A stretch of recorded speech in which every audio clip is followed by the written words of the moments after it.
बिस्मिल्लाहिर्रहमानिर्रहीम। अस्सलाम वालेकुम जी व्यूअर्स, कैसे हैं आप सब लोग? उम्मीद करती हूँ ठीक होंगे। आज आपके साथ शेयर करूंगी बहुत ही मज़ेदार चटखारेदार चाइनीज़ कबाब की बिल्कुल न्यू रेसिपी। इतने मज़े के कबाब बनते हैं और अंदर से इतने जूसी होते हैं कि आप जिसको भी खिलाएंगे वो आपकी तारीफ किए बिना रह नहीं पाएगा। बहुत ही शानदार सी रेसिपी है, लाजमी आखिर तक फॉलो कीजिएगा स्टेप बाय स्टेप, तब ही आपके कबाब इतने शानदार और मज़ेदार बनेंगे जैसे कि मेरे बनते हैं। तो आइए जी बनाना शुरू करते हैं कि किस। तो जी व्यूअर्स, सबसे पहले इस मज़ेदार कबाब बनाने के लिए आलू हमें चाहिए आधा किलो। इनको हमने छीलने के बाद उबाल लिया था। आलूओं को जब मैंने बॉईल किया तो इसमें आधा चमचा नमक डाल के उबाल लिया था। अब ये हमारे जो आलू हैं वो ठंडे हो गए हैं। अब हम इसको मैशर की मदद से जो है वो मैश कर लेंगे। तो जी व्यूअर्स, हमने इनको मैश कर लेना है मैशर की मदद से। तो जी व्यूअर्स, जब हमारे आलू ठंडे होंगे तभी हमने इनको मैश करना है। गरम गरम हमने इसको मैश नहीं करना, वरना इसमें जो है वो पानी रह जाएगा। तो अब हम इसको जो है साइड पे रख देते हैं और इसके लिए एक ज़बरदस्त सा तड़का रेडी करते हैं। जी व्यूअर्स, पैन के अंदर हमने डाल लिया है 2 खाने के चम्मच कुकिंग ऑयल। और कुकिंग ऑयल जो है हमारा गर्म हो गया हुआ है। अब हम इसके अंदर 2 खाने के चम्मच डालेंगे साबुत कूटा हुआ धनिया, यानी कि सूखा धनिया शामिल कर देंगे। पैन के अंदर हम डालेंगे 1 चाय का चम्मच सफ़ेद ज़ीरा, ये शामिल कर देंगे। साथ ही हमने इसके अंदर 3 अदद सब्ज़ मिर्चें ली हैं, वो काट के रखी हैं। और साथ ही हम इसके अंदर 3 अदद लहसुन के जवे हैं, वो हमने कूट के शामिल किए हैं। और 1 इंच अदरक का टुकड़ा है, वो भी हमने क्रश करके शामिल किया, ये डाल देंगे। बिस्मिल्लाहिर्रहमानिर्रहीम, ये शामिल कर देंगे। अब तमाम चीज़ों को जो है हमने 1 से 2 मिनट के लिए फ्राई कर लेना है ऑयल के अंदर। अगर आपके पास फ्रेश करी पत्ता हो तो आप वो भी थोड़ा सा इसके अंदर शामिल कर सकते हैं। मेरे पास इस टाइम नहीं है तो मैं शामिल नहीं कर रही, उससे बहुत ही अच्छा जायका आएगा कबाब के अंदर। जी बस तमाम चीज़ों को हमने अच्छे तरीके से भून लिया, यानी फ्राई कर लिया। अब हम इसके अंदर 1 अदद बड़े साइज़ की प्याज है, इसको ब्रीक चॉप करके ये शामिल कर देंगे बीच में। इसको भी हमने 1 मिनट के लिए बीच में फ्राई कर लेना है। तो जी व्यूअर्स, प्याज हमारे जो है वो अच्छे तरीके से फ्राई हो चुके हैं। अब हम इसके अंदर कुछ वेजिस डालेंगे, जो भी आपको पसंद हो आप अपनी मर्ज़ी से शामिल कर सकते हैं। इसके अंदर मैंने ली है ये गाजर ली है, ये 1 कटोरी के करीब है, ये शामिल कर देंगे। शिमला मिर्च भी इतनी ही शामिल की है हमने। तो साथ ही बंद गोभी भी है, वो भी इतनी शामिल करेंगे। अब इसे मिक्स कर लेंगे। व्यूअर्स, आप देख सकते हैं गाजरों को जो है हमने हाथ की मदद से काटा है। आपने इसको कद्दूकश नहीं करना, वरना ये बिल्कुल ही नज़र नहीं आएंगी।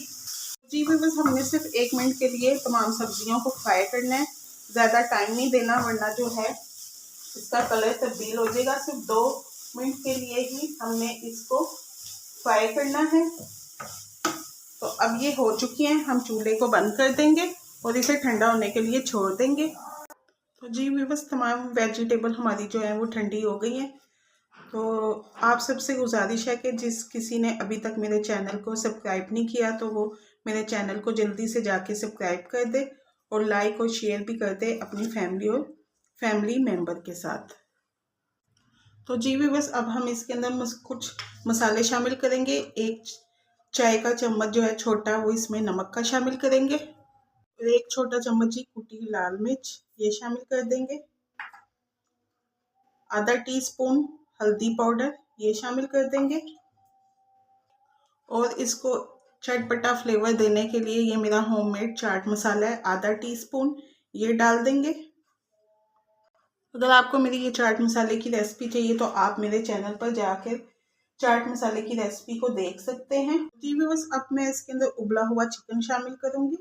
अगर आपने चिकन शामिल नहीं करना तो आप इसे स्किप भी कर सकते हैं। चिकन के बगैर भी ये कबाब बहुत ही शानदार बनेंगे, क्योंकि इसमें मैंने जो मसालों का इस्तेमाल किया है वो बहुत ही ज़बरदस्त है।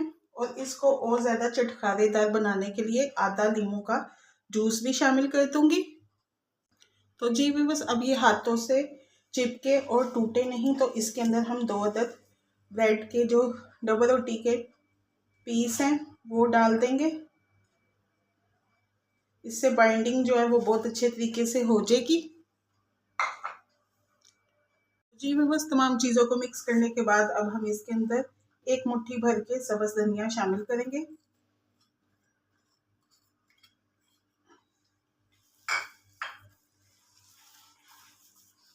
सब्ज़ धनिया आपने लाजमी शामिल करना है।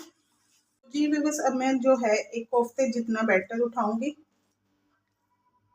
और इसको जो है वो मैं ओवल शेप दूंगी। आप चाहें तो अपनी पसंद से गोल शेप भी दे सकते हैं, या जिस तरह की भी आपको शेप पसंद है उस शेप में आप बना सकते हैं कबाब। इस तरह करके बना के सारे रखती जाऊंगी। तो जी बस हमने ये कबाब बना लिए। अब जो है हम इनको फ्राई कर लेंगे और जो बाकी के हैं वो भी बना के रख लेंगे। तो जी बस यहाँ हमने एक कटोरी में ले लिए 2 अदद अंडे। इनको अच्छे तरीके से हमने जो है वो फोक की मदद से बीट करना है, ताकि कम से कम अंडे जो हैं वो इसमें लगें कबाब में। तो जी बस हमने अंडे को जो है वो अच्छे तरीके से बीट कर लिया है। अब हम इसके अंदर जो है वो एक कबाब डाल देंगे और यहाँ हमने दूसरी तरफ जो है पैन में ऑयल डाल के रख दिया था गरम करने के लिए। हल्की आंच पे हमने गरम करना है और इस तरह फोक की मदद से हमने उठाना है कबाब को, ताकि जितना भी अंडा है वो नीचे चला जाए और कम से कम अंडा लगे कबाब पे। बिस्मिल्लाहिर्रहमानिर्रहीम ये डाल देंगे और इसी तरह करके सारे कबाब डालते जाएंगे। तो जी बस अब जो है हम कबाब की साइड को चेंज कर लेंगे, दोनों तरफ अच्छा सा कलर आ जाएगा। तब तक हमने इसको जो है वो फ्राई करना है कबाब को। आप देख सकते हैं कितना ही ज़बरदस्त सा कलर आया कबाब का। जी बस दोनों तरफ अच्छा सा कलर आ गया कबाब का। अब जो है हम इनको निकाल लेंगे ताकि एक्स्ट्रा ऑयल जो है वो निकल जाए। ये देखें कितने ही ज़बरदस्त बने हैं। अब इसी तरह बना के हम रखते जाएंगे।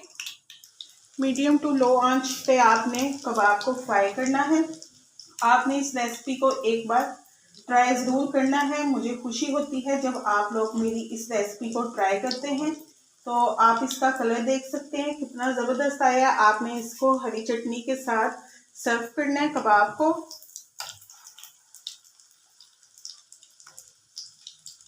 बस ये देखिए हमारे ज़बरदस्त से जो हैं वो चाइनीज़ कबाब बन के तैयार हो गए। अब मैं आपको इसको टेस्ट करके बताती हूँ। आपने इसको हरी चटनी के साथ सर्व करना है, मज़ा आपका दुबाला हो जाएगा। तो ये देखें कितने ही ज़बरदस्त बने हैं, अंदर से देखें। अब जो है हम इसको टेस्ट कर लेंगे। बिस्मिल्लाहिर्रहमानिर्रहीम। मज़ा आ गया। तो जी व्यूअर्स मिलते हैं अगली वीडियो के लिए। तो अगर आपको आज की मेरी ये रेसिपी पसंद आई हो चाइनीज़ कबाब की, तो आपने मेरी रेसिपी को लाइक शेयर एंड सब्सक्राइब करना है। ओके, अल्लाह हाफिज़।